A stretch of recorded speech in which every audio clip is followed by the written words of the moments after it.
Let's welcome Ms. Sonam Luthra.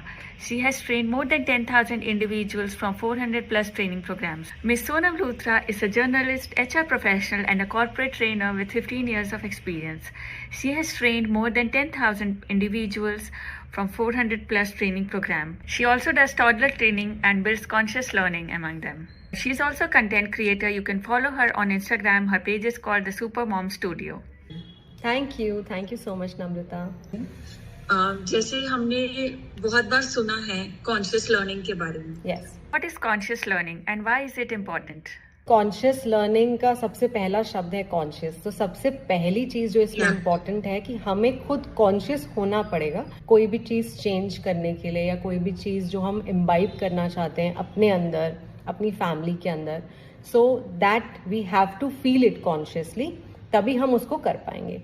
नहीं तो चीज आई गई हो जाती है. So whenever we are conscious about things we'll have to implement it in subconscious level of my mind so that we can implement that easily. सबसे पहले तो मुझे एक और चीज ऐड करनी है. जो कॉन्शियस लर्निंग होती है ना, वो हम सब जानते हैं, सुनते हैं, करना भी चाहते हैं, बट इम्पॉर्टेंट बहुत ज्यादा इसलिए है क्योंकि that makes a lot of changes in you at the subconscious level of mind. So next question है हमारा, जैसे आजकल के बच्चे हैं जो बहुत कुछ हाइड करते हैं पेरेंट्स से, आज या पहले के भी बच्चे होते थे जो एंजाइटी फेस कर रहे हैं, डिप्रेशन है बहुत यंग एज में. We see children hiding away from parents, having anxiety and depression issues at a very young age. How can parents address this issue? अब जैसे आपने क्वेश्चन पूछा कि बहुत सारे बच्चे डिप्रेशन में होते हैं एंड अपने पेरेंट्स से शायद शेयर नहीं कर पाते हैं. तो ये जो रिलेशनशिप होता है स्टार्टिंग से पेरेंट और चाइल्ड में, वो हमेशा से एक गाइडेड रिलेशनशिप रहा है. हमको लगता है कि हमारे बच्चे को हमने जैसा बोला है वो वैसा ही करे. अगर वो नहीं करता है तो वो डिसिप्लिन नहीं है. तो इस तरह से हमको ये लगने लगता है कि ये हमारी तरफ रिवेंज हो रहा है. हमने कभी उनको पावर ऑफ चॉइस नहीं दिया, राइट? तो ये उसके दिमाग में बैठ जाता है कहीं ना कहीं कि हम इनको कुछ बोल भी देंगे ना, शायद तो ये हमारी बात नहीं समझने वाले, बिकॉज इन्होंने तो हमें कभी चॉइस देना ही नहीं है. So this is the building block which the children have in the mind, which will develop with time, and उसको ब्रेक करना फिर बड़ा मुश्किल होता है. हम अपने ट्रेनिंग सेशंस में जो टॉडलर्स होते हैं उनके सेशंस में मदर्स को यही बोलते हैं, पेरेंट्स को यही बोलते हैं कि आप हमेशा पावर ऑफ चॉइस बच्चे के हाथ में रहने दो. अगर वो ये भी बोल रहा है ना कि आज मैं कौन सा कपड़ा पहनूं, आप उससे 3 चॉइस दो. Let him do what he wants to, so that he feels कि मैंने अथॉरिटी ली और मैंने जो चाहा वही मैंने किया.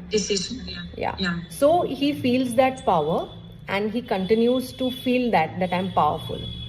Everyone wants power, so the kids are also asking for power. अगर आप बच्चों को ज्यादा देखेंगे नहीं या उनको इम्पोर्टेंस नहीं देंगे तो क्या करते हैं बच्चे? रोने लग जाते हैं, जोर जोर से चिल्लाने लग जाते हैं, चीखने लग जाते हैं. फिर आप उन पे देखते हो ध्यान से और उसको उनको अच्छा लगता है. गिरते हैं बच्चे, तो जब तक आप उनको देखते नहीं हो, उठ के अले क्या हुआ 3-4 बार कंसोल नहीं करते, तब तक उनको लगता है कि हमारा कोई सुन नहीं रहा, कोई देख नहीं रहा. So that power of attention, of choice is very important, which we always miss, because हमें लगता है कि हम जैसा चाहते हैं बच्चे वही करें. तो अगर हम ये रिलेशनशिप बिल्ड करें स्टार्टिंग से, तो आई थिंक जो ये डिप्रेशन वाला, कम्युनिकेशन लैग वाला जो ये प्रॉब्लम है, ये बहुत हद तक सॉल्व हो जाता है. How can parents mindfully and consciously make an effective communication with their children? और चीज जो इम्प्लीमेंटेशन करनी होती है वो होती है direct communication every time, right? जैसे आपने एक ऐसा प्रिंसिपल लिया जहाँ पे कम्युनिकेशन हो ही नहीं पा रहा, बहुत सालों से कम्युनिकेशन है नहीं, तो अब शुरू करो. Because so many communications are sometimes indirect, sometimes direct, but when you start the conversation the other person feels कि yes I am there to oblige, right? तो शायद स्टार्टिंग में बहुत सारी कम्युनिकेशंस इधर उधर की होंगी, डायरेक्ट मुद्दे पे बात नहीं होगी, बट एक रिलेशनशिप बिल्डअप होना स्टार्ट होगा. एंड देन एक टीनेज के लिए क्या इंपॉर्टेंट होता है सबसे ज्यादा? पेरेंट्स से ज्यादा फ्रेंड्स इंपॉर्टेंट हो जाते हैं, because they are listening to what they are saying, they are adopting what they are saying. तो हर वो बुरी चीज वो लोग करते हैं तो हमें अच्छी लगती है, क्योंकि हमें वो ना नहीं बोल रहे हैं करने के लिए. वो हमेशा बोल रहे हैं आजा ये भी ट्राई कर, आजा वो भी ट्राई कर, अरे इससे कुछ नहीं होगा. So they give that freedom which we should give at home, which we have never given at home, so they will find it outside. तो वो चीज हमें पहले से ध्यान रखनी है कि हम चॉइस दें, हम कम्युनिकेशन करें, और अगर हम कम्युनिकेशन नहीं कर पा रहे हैं तो एक सबकॉन्शियसली उनके दिमाग में जो रोड ब्लॉक बनता है उसको ड्रॉप करना बहुत जरूरी है, with so many actions which you can do. How can we make environment around us more helpful for kids? This is very important, especially when we are living in a joint family and especially when we have a society जिसमें हम रहते हो, तो बहुत सारे बच्चे रहते हैं आसपास बच्चों को इन्फ्लुएंस करने के लिए, तो डेफिनेटली ये बहुत इम्पॉर्टेंट है. इसमें मैं एक प्रिंसिपल को बहुत ब्लाइंडली फॉलो करती हूँ. वो प्रिंसिपल है visibility. So whenever you want kids to behave such way, suppose you want to inculcate reading for any kid, लेकिन ये हो नहीं पा रहा है बहुत समय से, तो अब क्या करेंगे? तो आप आसपास बुक्स रखने लग जाइए, जो शेल्फ है आसपास जहाँ पे आप ज्यादा बैठते हैं, जहाँ पे आप खाना खाते हैं, वेरियस प्लेसेस जहाँ पे you spend your most of the time. तो ये जब विजिबिलिटी बार बार होने लगती है तो किड्स ट्राई टू सी और ट्राई ऑन देयर ओन कि क्या है भाई, बार बार आसपास दिखता है, तो दैट हमारे को भी अगर आसपास कुछ दिखता है तो हम एक बार जाके देखते हैं, हम वैसा सोचने लगते हैं. सो विजिबिलिटी कॉन्सेप्ट जो है हमेशा काम करता है. So if you are practicing what you are saying, the power of choice, clear communication, whatever skill you want to inculcate, then things will be very easy for you. तो ये माहौल आपको घर में बनाना बहुत जरूरी है विजिबली. अगर हम कह रहे हैं कि रात को सो जाओ टाइम से, सुबह उठ जाओ टाइम से, बट हम ही नहीं कर रहे हैं. हम बोल रहे हैं कि खाना खाने समय आपको मोबाइल नहीं देखना है, लेकिन हम ही मोबाइल देख के खाना खा रहे हैं. So kids will never believe what you are saying because we are not behaving what we are saying. So next question है हमारा, Screen and gadgets, how harmful are they? And how to consciously limit their usage as they have become part of our lives? इसमें मेरा थोड़ा सा contradictory answer है, because most of the people से कि देखना बुरा है या फिर नहीं दिखाना चाहिए बच्चों को. आई से दिखाना चाहिए, बिकॉज आप कब तक उसको मना करोगे, आज नहीं तो कल तो वो देखेगा ही ना. So they can be a limit definitely, जो कि आप 15 मिनट्स 20 मिनट्स कर सकते हो, 30 मिनट्स कर सकते हो. Our eyes are mechanized such way or work in such a manner that they can focus on anything for maximum 30 minutes. और अगर हम 30 मिनट्स के बाद अगर हम अपनी आईज ब्लिंक नहीं कर रहे हैं तो हमारी बहुत सारी वर्किंग जो हमारी आईज में हो रही है वो रिस्ट्रिक्ट हो जाती है, राइट? हम ब्लिंक नहीं करेंगे तो ड्राई हो जाएंगी eyes, the circulation of blood will stop and बहुत स्लो हो जाएगा, and that becomes into a spectacled. ठीक है, वो धीरे धीरे कन्वर्ट होके हमारा चश्मा लग जाता है. तो हमें लगता है आप उसको अवॉइड तो नहीं कर सकते पूरी लाइफ के लिए, लेकिन डेफिनेटली डीले कर सकते. तो डीले कैसे किया जाए? तो बच्चों को बहुत क्लियरली हमको समझा देना है पहले से कि आपको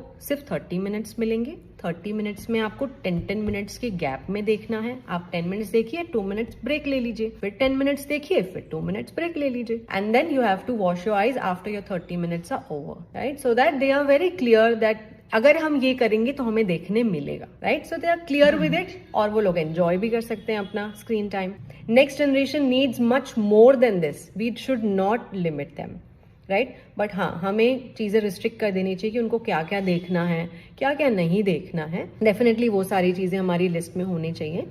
but yes, definitely they should be given at least 30 minutes देना ही चाहिए, उनको एक्सपोजर मिलना ही चाहिए with the rules, so that their eyes are not in strain. और इसमें मैं सोनम आपसे एक चीज और पूछना चाहती हूँ. जैसे सपोज हमने 30 मिनट्स का लिमिट दिया है बच्चों को जी, तो ये मैं अपने पर्सनल एक्सपीरियंस से कुछ क्वेश्चंस आपसे पूछती श्योर हूँ. श्योर. तो जैसे कभी बाहर रेस्टोरेंट में गए तो हम अलाउ नहीं करते कि आप मोबाइल देखो, बट वहाँ पे बहुत सारे बच्चे होते हैं जो मोबाइल देख रहे होते हैं. तो दे आर लाइक वो क्यों देख रहे हैं, हम क्यों नहीं देख सकते? तो उस पॉइंट ऑफ टाइम पे बच्चे को समझाना बहुत डिफिकल्ट हो जाता है कि आप क्यों नहीं देख सकते. Again we have to clear the communication whenever we are living at the initial stage, right?